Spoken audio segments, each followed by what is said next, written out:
Subhanahu Wa Taala. Baik, saya masih lagi nak sambung buku ataupun kitab Ajaran Fahaman dan Amaliyah Aswaja ni. Tapi pada tajuk iaitu soalan bagaimanakah dengan perayaan Maulid Nabi sallallahu alaihi wasallam, adakah dalilnya? Sebab ini dah masuk bulan Safar, bulan depan termasuk bulan Rabiul Awal, iaitu bulan kelahiran Rasulullah sallallahu alaihi wasallam. Biasanya di negeri Johor akan menyambut bermula sambutan Maulidur Rasul sallallahu alaihi wasallam sepanjang tahun. Baik, jadi sambutan tu ada tak dalilnya? Kita dah lama mengamalkan, sekurang-kurangnya kita amalkan dengan pengetahuan, dengan dalil, bukan ikut-ikut sahaja.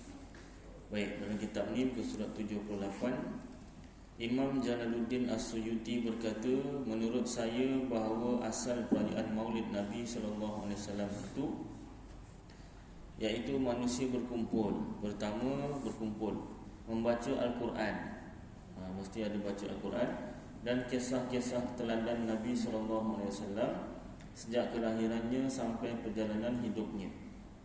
Diceritakan sejak Nabi lahir hingga wafat. Kemudian dihidangkan makanan yang dinikmati bersama, makan sama-sama ramai-ramai. Setelah itu mereka pulang. Empatlah, berkumpul, baca Quran, baca kisah Nabi, kemudian makan. Empat perkara. Hanya itu yang dilakukan, tidak lebih. Semua itu tergolong dalam bid'ah hasanah. Bid'ah iaitu Rasulullah tak pernah buat, tapi hasanah yang baik. Orang yang melakukannya diberi pahala kerana mengagungkan darjat Nabi sallallahu alaihi wasallam, menampakkan sukacita dan kegembiraan atas kelahiran Nabi Muhammad sallallahu alaihi wasallam yang mulia.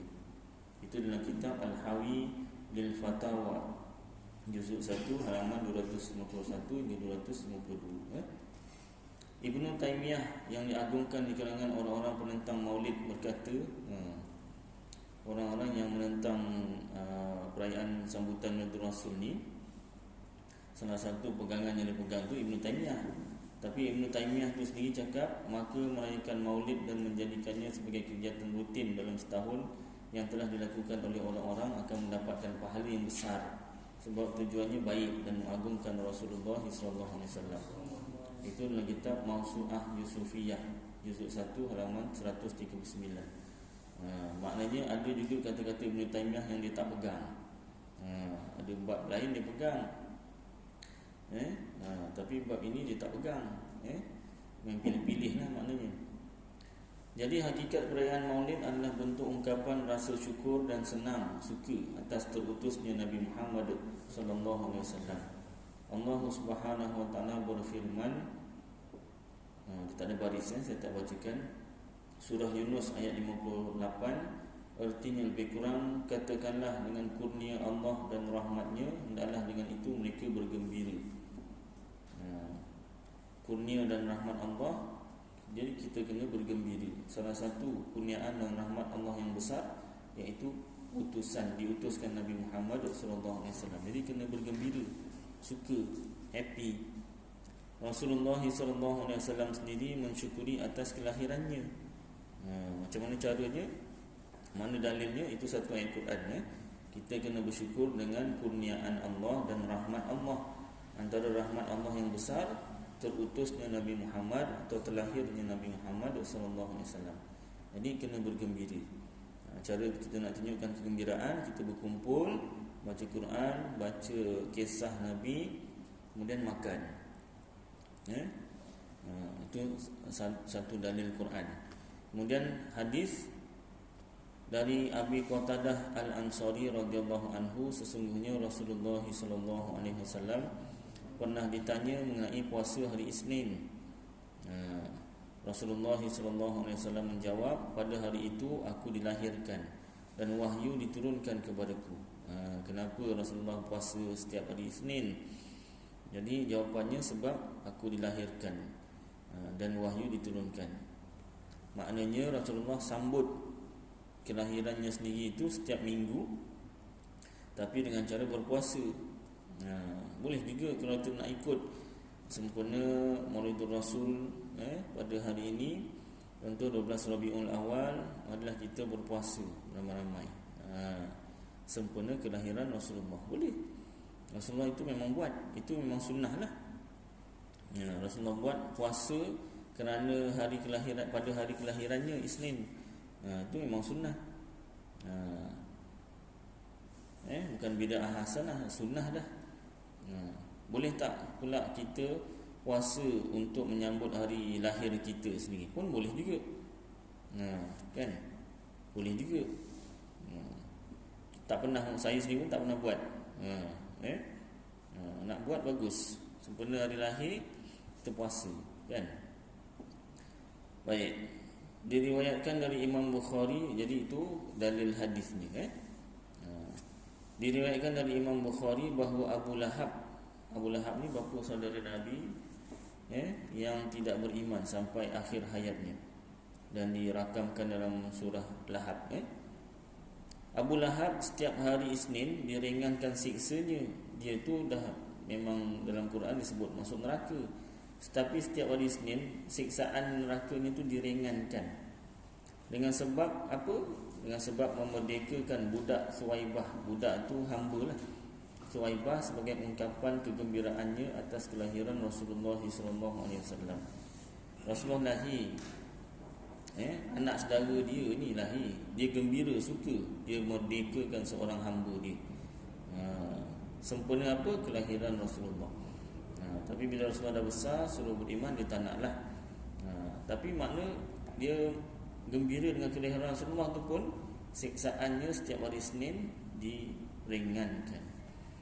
Jika Abu Lahab yang non-Muslim saja, bukan Islam saja, yang Al-Quran dengan jelas mencelanya, diringankan siksanya lantaran ataupun kerana ungkapan kegembiraan atas kelahiran Rasulullah SAW, maka bagaimana dengan orang yang beragama Islam yang gembira dengan kelahiran Rasulullah SAW? Takkanlah orang yang Islam kemudian gembira dengan kelahiran Rasulullah, dengan buat sambutan memperingati kelahiran Rasulullah, takkanlah tak ada apa-apa. Sudah semestinya lebih lagi. Kalau dia masuk neraka, mungkin diringankan siksa. Kalau dia tak masuk neraka, masuklah syurga, kan? Baik. Itu dalil yang kedua. Itu Imam Bukhari kata, jadi satu Al-Quran, dua hadis. Perayaan Maulid juga berisi bacaan-bacaan salawat kepada Rasulullah SAW. Allah berfirman, ini yang kita selalu dengar ayat ni. A'udzubillahi minasyaitonirrajim. Bismillahirrahmanirrahim. Innallaha wa malaikatahu yusalluna 'alan nabi. Ya ayyuhalladzina amanu sallu 'alaihi wa sallimu taslima. Shadaqallahul azim. Suratul Ahzab ayat 56. Khatib selalu baca setiap minggu pada khutbah Jumaat. Artinya lebih kurang, sesungguhnya Allah dan malaikat-malaikatnya berselawat untuk Nabi. Hai orang-orang yang beriman, berselawatlah kamu untuk Nabi dan ucapkanlah salam penghormatan kepadanya. Jadi dalam sambutan Maulid Rasul ada selawat, dan perintah selawat ini ada dalam Al-Quran. Itu satu lagi dalil. Tetapi harus diingat tentang selawat ni, kan? Kena selawat yang betul lah. Walhasil, kesimpulannya, tidak ada sedikit pun alasan atau dalil yang melarang perayaan Maulid. Tak ada ayat Quran ataupun hadis yang melarang sambutan Maulid Rasul sallallahu alaihi wasallam. Jadi jika ditanyakan perayaan Maulid yang datangnya pada bulan Rabiul Awal juga bertepatan dengan bulan wafatnya Rasulullah sallallahu alaihi wasallam, mengapa tidak ada luapan kesedihan atas wafatnya beliau atau baginda? Imam Suyuti menjawab, kelahiran Nabi sallallahu alaihi wasallam adalah kenikmatan terbesar untuk kita, sementara wafatnya baginda adalah musibah terbesar atas kita. Sedangkan syariat memerintahkan kita untuk menampakkan rasa syukur atas nikmat dan bersabar serta diam dan merahsiakan atas cubaan yang menimpa. Terbukti agama memerintahkan untuk menyembelih kambing sebagai akikah pada saat kelahiran anak dan tidak memerintahkan menyembelih haiwan pada saat kematian. Maka kaedah syariat menunjukkan bahawa yang baik pada bulan ini adalah menampakkan kegembiraan atas kelahiran Rasulullah SAW, bukan menampakkan kesusahan atas musibah yang menimpa. Rasulullah lahir bulan Rabiul Awal, wafat juga bulan Rabiul Awal. Dan setakat itu Rasul lahir Isnin, malam Isnin, Ahad malam Isnin, subuh yang indah, 12 Rabiul Awal yang cerah. Tu kan. Jadi Rasulullah wafat pun hari Isnin. Itu sebab ada ulama mengatakan daripada perkara ini, maka kita tengok hari apa kita lahir. InsyaAllah hari tersebutlah kita akan meninggal dunia. Jadi tiap-tiap minggu kita tu biar ingat hari ni hari apa? Hari ni hari Selasa.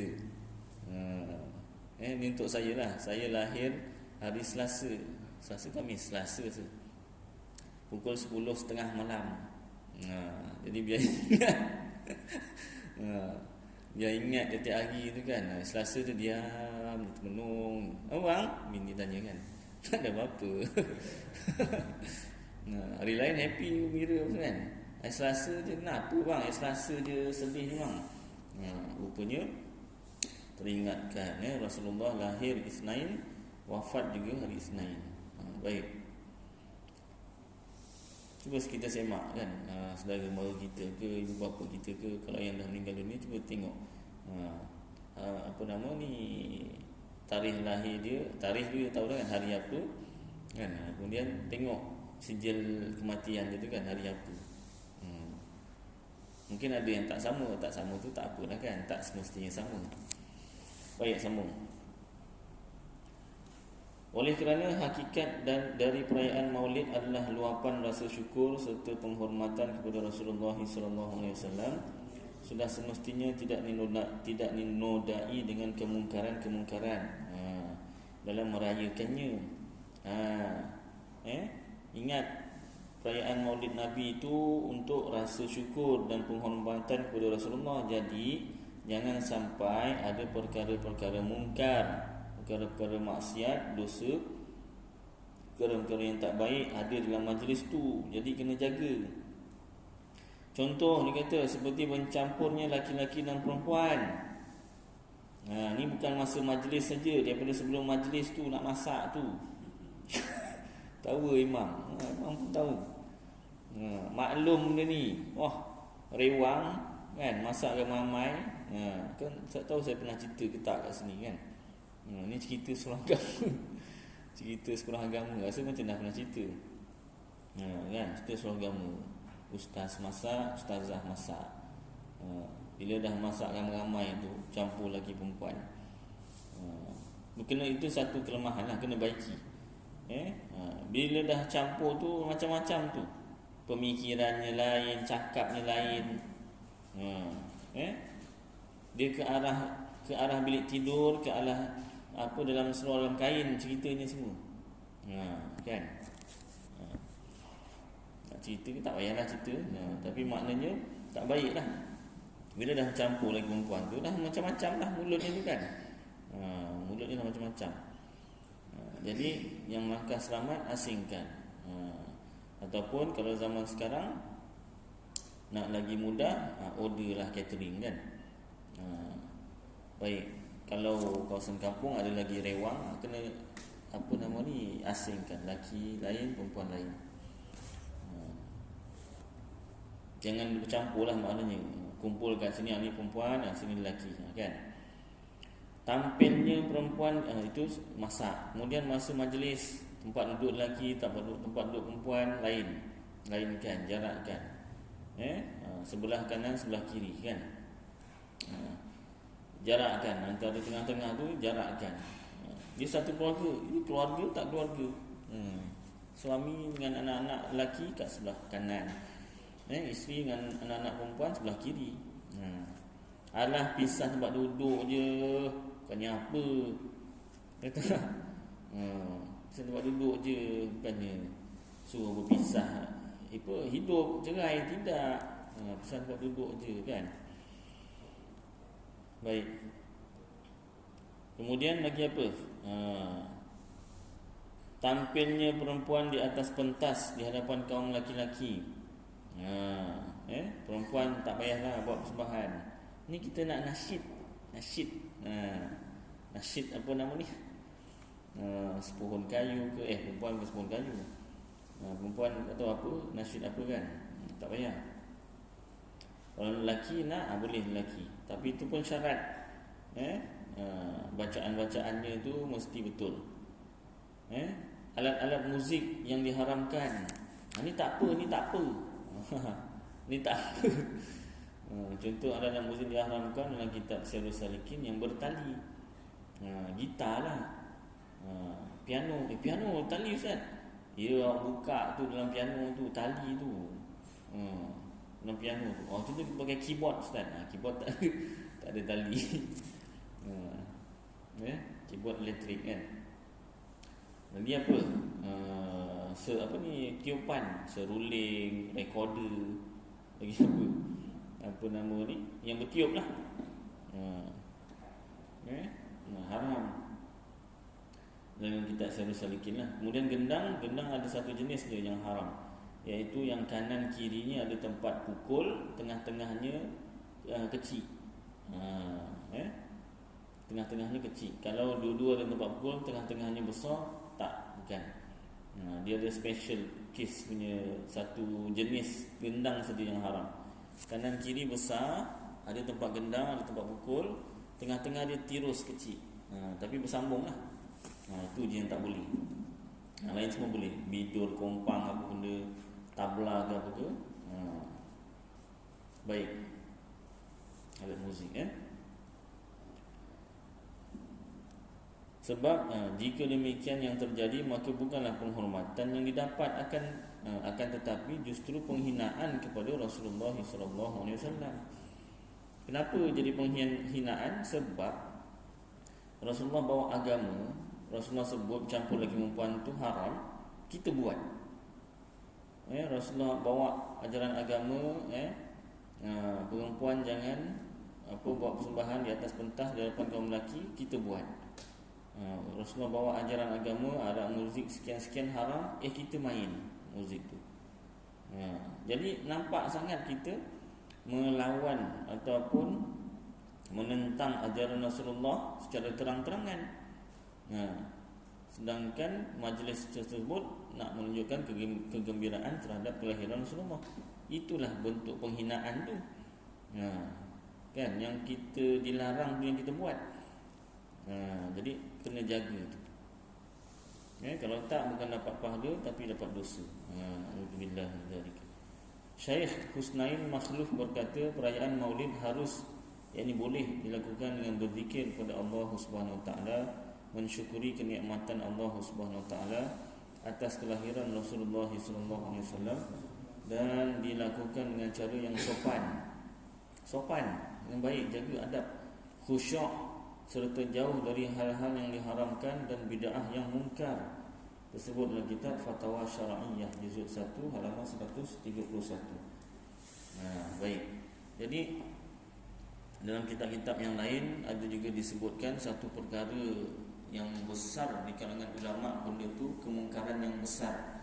Maknanya perkara yang tak baik lah, yang pernah dilakukan dalam sambutan Maulid Rasul dan dicegahlah benda tu, iaitu sebutan nama Allah dan sebutan nama Nabi Muhammad SAW. Kalau tak disebut dengan betul, tak kiralah doa ke, sebut biasa ke, dalam ceramah ke, dalam nasyid ke, kalau sebutan nama Allah dan nama Nabi Muhammad tak betul, haram hukumnya, berdosa, dan majlis tersebut pun dikira majlis yang haram. Iaitu sebutan nama Allah, alif lam lam ha. Sebutlah betul. Alah, benda tu simple je Ustaz, dia simple, tapi kalau kita tak beri perhatian, boleh tak perasan. Alif lam lam ha kan, Allah. Dia ada hu kat sini,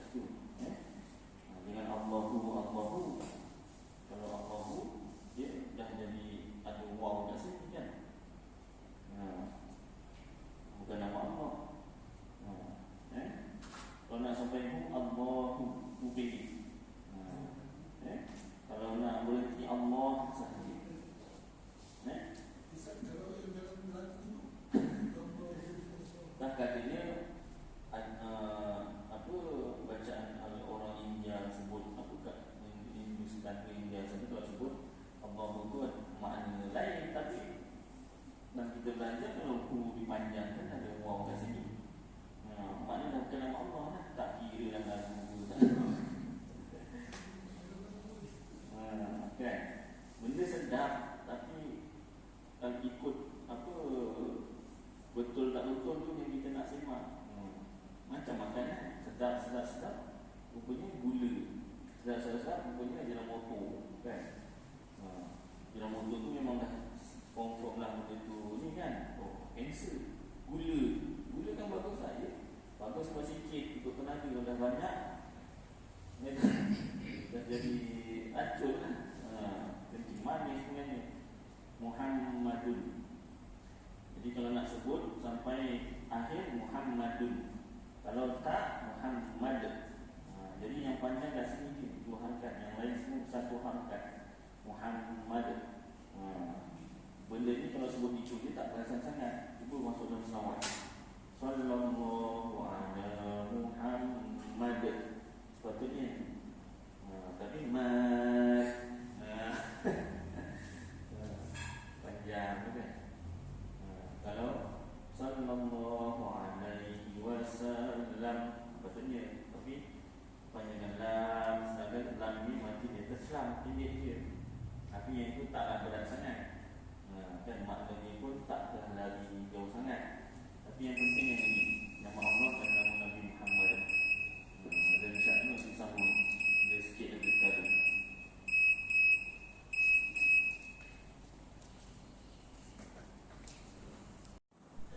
Maknanya dalam majlis sambutan Maulid Rasul ke dakwah di akhir, kalau nak sebut nama Allah,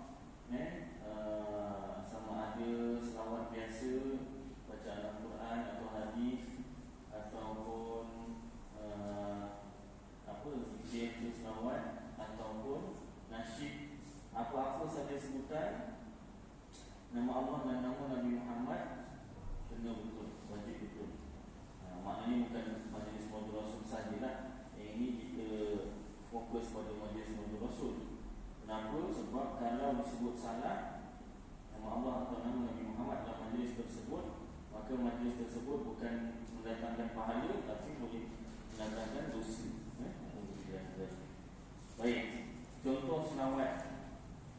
Allahumma salli salatan kamilah. Di akhirlah panggil selawat kamilah atau selawat nariyah atau apa macam-macam selawat nama lagi kan. Jadi selawat ini maknanya Allahumma, ya Allah ya Tuhan kami, salli, selawatkanlah olehmu, salatan akan selawat. Jadi makna selawat itu turunkanlah rahmat pula, rahmat Allah. Salli itu kalau bahasa Arab untuk lelaki. Maknanya bukanlah Allah Ta'ala lelaki, tidak. Banyak dalam ayat Quran menunjukkan Allah Ta'ala itu menggunakan kata nama lelaki. Contoh suratul Ikhlas, Qul huwallahu ahad. Katakanlah ya Muhammad, dia, huwa tu dia. Kalau bahasa Arab, dia, huwa tu dia lelaki. Tapi Allah Ta'ala gunakan huwa tu untuk dirinya. Qul huwallahu ahad. Katakanlah dia, yakni Allah. Dia lelaki, yakni Allah. Bukanlah Allah Ta'ala lelaki, tidak. Tetapi Allah Ta'ala gunakan kata nama huwa. Dan banyak lagi ayat Quran yang lain yang menunjukkan Allah Ta'ala menggunakan kataan kata ganti nama diri lelaki. Jadi selawat itu asalnya salli, selawatkanlah olehmu wahai lelaki, yakni Allah Ta'ala. Penggunaan salli itu bahasa Arab untuk lelaki. Tapi bukan maknanya Allah Ta'ala lelaki, tetapi kerana banyak kata ganti nama dalam Al-Quran, Allah Ta'ala gunakan lelaki untuk diri. Tetapi bila disebut dengan salah, contoh Allahumma salli, saya tak nak gabungkan sebab nanti maknanya dah berbeza. Allahumma itu pun dah lain lah, dah tak ikut lah. Maksudnya Allahumma, Allahumma itu bacaan yang bertajwid lah. Allah, lam kat sini yang panjang, kemudian mim satu. Dia dah Allahumma, Allah tu dah Allahumma, kat sini dah panjang lah, dah lain. Maknanya dah bukan yang Allah yang Tuhan ku. Maknanya dah entah. Bagi sini lah kau mana dah tinggi jangan menyusahkan saya pula nak cari makna. Baik, kita tanya Ustaz Imran kalau ada makna ni kan. Kemudian Salli nampak Salli solatan li dah banyak kan?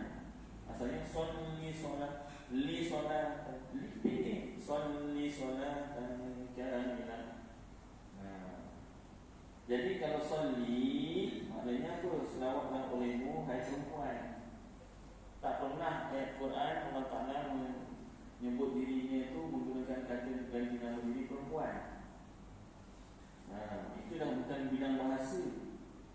Itu dah bukan saja lari makna, malah boleh menggugat ketauhidan kita, tauhid akidah. Kita dah menggunakan kata ganti nama diri perempuan untuk Allah Ta'ala.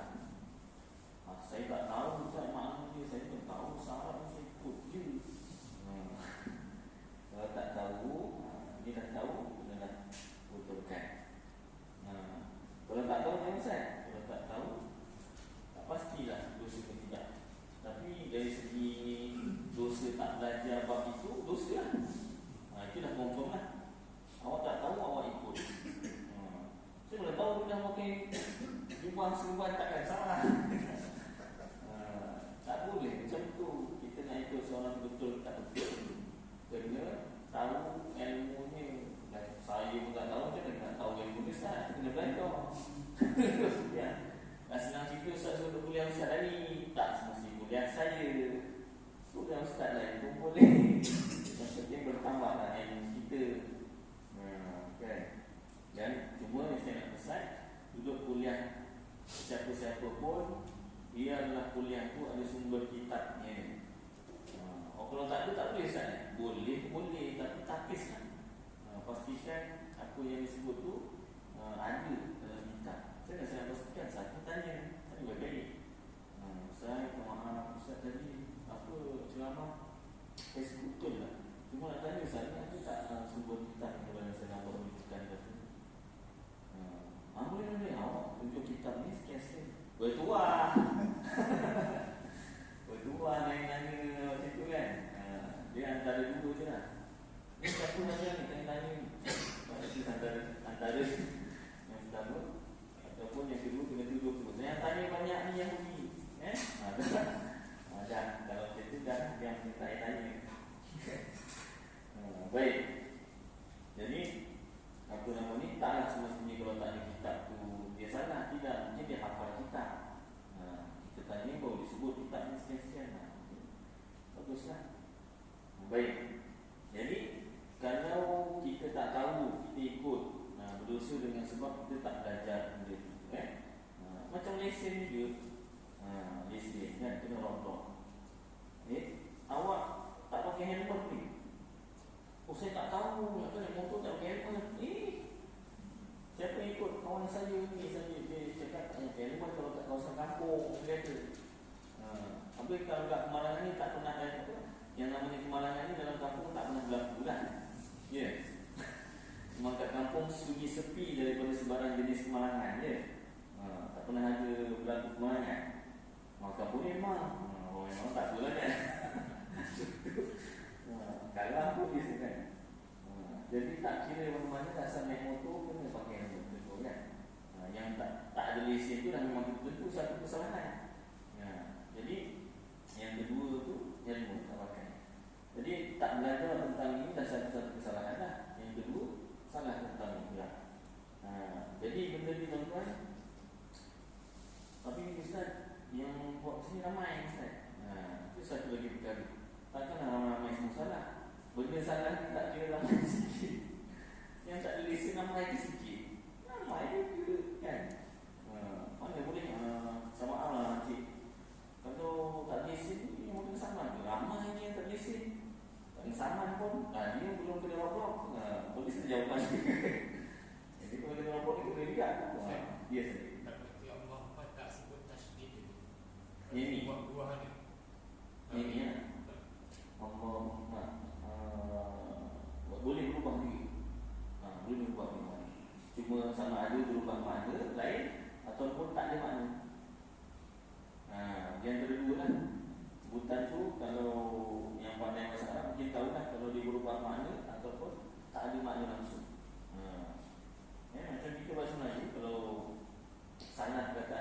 tu sama ada berubah makna lain ataupun merepek tak ada makna. Macam tu lah. Jadi sabdu ke, barisnya tu ke, panjang pendeknya tu, itu ada makna tersendiri dalam bahasa Arab. Kan? Baik. Jadi benda ni kalau kita boleh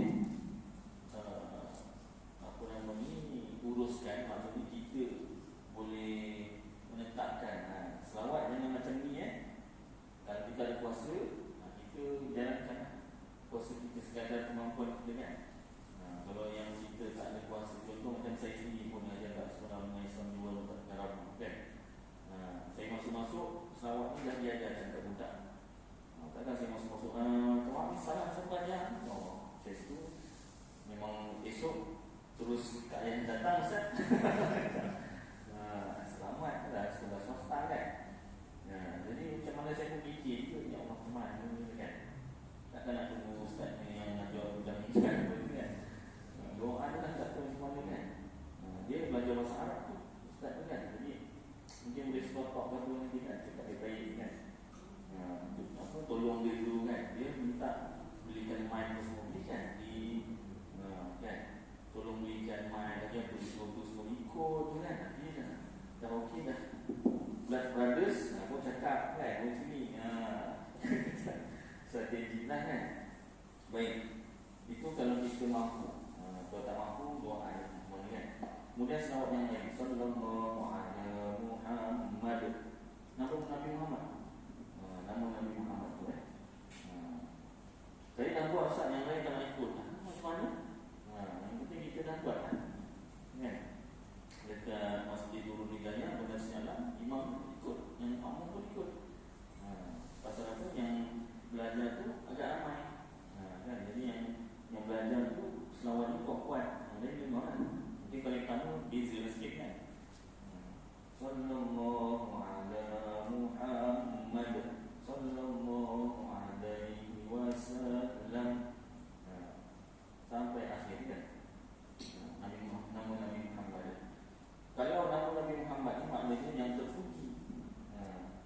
Kalau mat dipanjangkan, maknanya dah bukan yang terpuji. Maknanya Ustaz? Entah. Ini Ustaz tahu tak tahu. Sama ada berubah makna ataupun tak ada makna langsung. Yang penting bukan nama Nabi Muhammad lah yang disebut.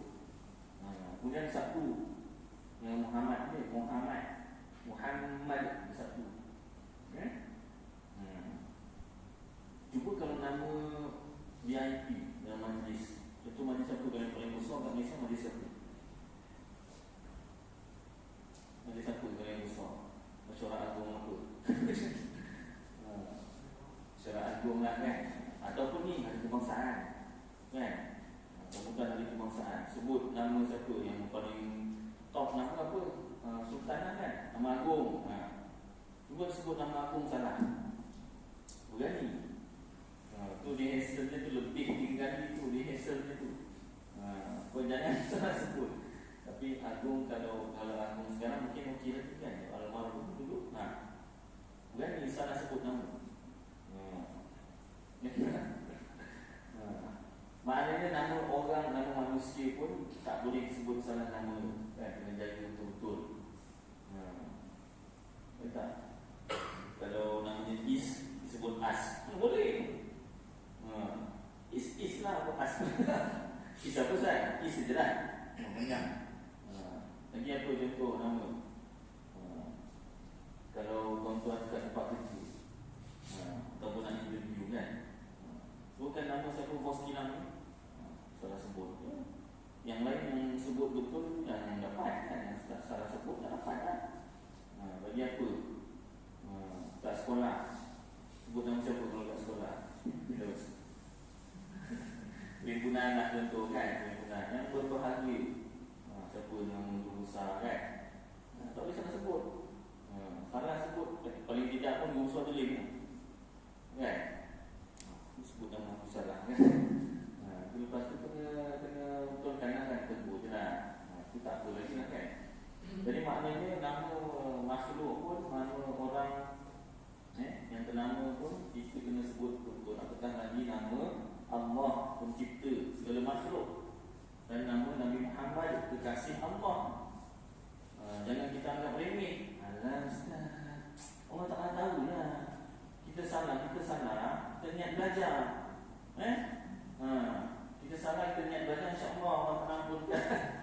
Niat belajar tapi tak betulkan.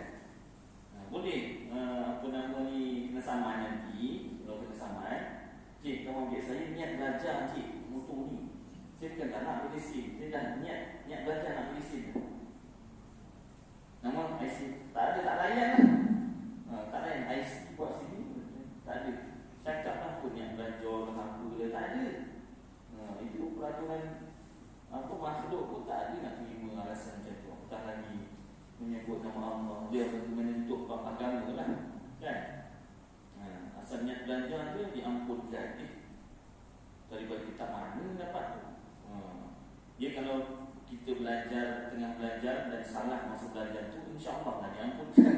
Ini niat je. Belajar ni tidak. Kan? Macam orang sembahyang, kita pakai niat je. Kan masyhur kan kita, bukan kita kisah benar sembahyang pakai niat je. Cuba makan pakai niat je. Dia beli pun ambil bau. Niat tak boleh kena ambil bau. Kenyang. Tapi kadang-kadang kalau kita ambil bau makan, memang ada juga rasa kenyang kan. Sebab kadang-kadang kita masak, makan. Kenyang lah, dia tak makan. Bau makanan tu kenyang. Kan? Ini niat je, bau pun tidak. Cuba awak makan, tak banyak bau, tak banyak makan. Niat saja. Tak kenyang. Itu okey lagi. Cuba kahwin, niat je kahwin, tak payah kahwin. Mana boleh ya? Boleh juga. Sembahyang jadi niat. Begitu juga kita nak niat belajar, jangan niat saja, kita kena belajar. Ketika belajar itu salah, barulah diampunkan. Ini niat belajar tapi tak belajar. Ataupun dah belajar tapi tak diamalkan. Nama Allah ni tebal pada lam tu. Itu kalau kita boleh tebalkan, wajib tebalkan. Berapa tebal? Sepenuh-penuh mulut menyebut Allah. Jangan kita ringankan lam tu. Jangan sebut lam. Saya tak nak sebut dengan awak. Pasal benda tak baik kan, tak nak buat contoh. Guru saya pesan jangan buat contoh yang tak baik, jangan dibuat. Potong sikit lah. La saja. Kita sebut Allah. Apa? Dia la saja. Tapi kalau tak faham, sebut jugalah. Allah disebut. Alhamdulillah. Itu Alhamdulillah memang bawah. Boleh bawah. Allahu Akbar disebut Allah Akbar. Masya Allah, Masya Allah. Dengan niat tujuan, makna nak menunjukkan dia itu pernah pergi tempat kawasan di mana orang Islam kat situ tak boleh sebut nama Allah dengan betul. Senang kita pergi India, Pakistan, Bangladesh lah. Jadi kalau tak disebut tak faham sangat. Pergi sana, orang sana sebut Allah, Masya Allah, Subhanallah. Yang tu Allah Akbar. Datang sini dibuat dicakap macam orang sana. Benda yang tak betul. Kita boleh sebut Allah dengan betul, dan kita sebut Allah. Itu sebut yang tak betul. Dia tu dah memang pelat lidah ni. Dan sebenarnya para ulama-ulama di India, Pakistan, Bangladesh sendiri pun kalau sebut nama Allah penuh. Walaupun dia terlahir dengan lidah yang masyarakatnya tak boleh sebut lam tu dengan tebal, maknanya dilatih. Orang Jawa kata apa nama ni? Practice make perfect. Orang Jawa yang pada cakap Inggeris cakap practice make perfect. Berlatih itu jadi sempurna. Ya tak?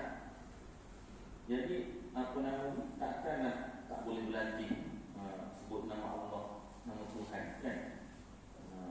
Baik, jadi maknanya boleh. Jangan boleh tak boleh lidah keras apa. Dulu saya pesan kalau ada nak murid yang cakap lidah keras, buat sini lidah tu saya nak potong pakai pisau jilid. Kalau betul keras tak putus, luka pun tidak. Tak. Tahu pun. Jadi tak ada alasan. Boleh dilatih. Kesebutan Allah.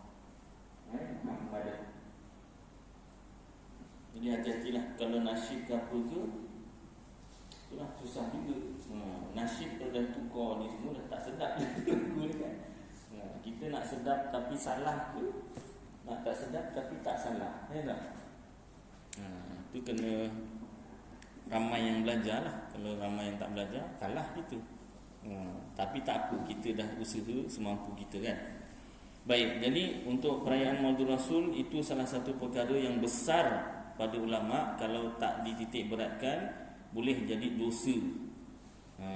Dosanya tu dosa boleh membawa kepada murtad. Kalau dah tahu selawat tu salah, sebutan nama Allah, nama Nabi Muhammad, kalau tak sebut dengan betul, salah maknanya ataupun tak ada makna, tapi sebut juga, boleh jadi jatuh murtad. Na'udzubillah min dzalik.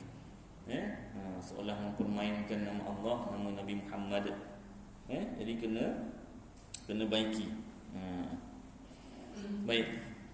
Kemudian itu lagi yang kedua, bercampur laki perempuan, dan seterusnya. Apa lagi? Alat muzik yang diharamkan, itu perlu dielakkan lah. Kalau kita menjadi pengarah program Maulid Rasul, kita kena pastikan lah benda tu kan. Kalau AJK semua lawan, saya seorang, macam mana kan? Letaklah jawatan ataupun awak bertegaslah berapa yang mampu. Baik. Itu salah satu perkara tentang Maulid Rasul, dalil-dalilnya, dan juga dari Quran dan hadis, dan juga perkara-perkara yang perlu dielakkan. Bukan saja sebenarnya dalam majlis Maulid Rasul, segala majlis-majlis agama yang lain lah, yang kita perlu titik beratkan.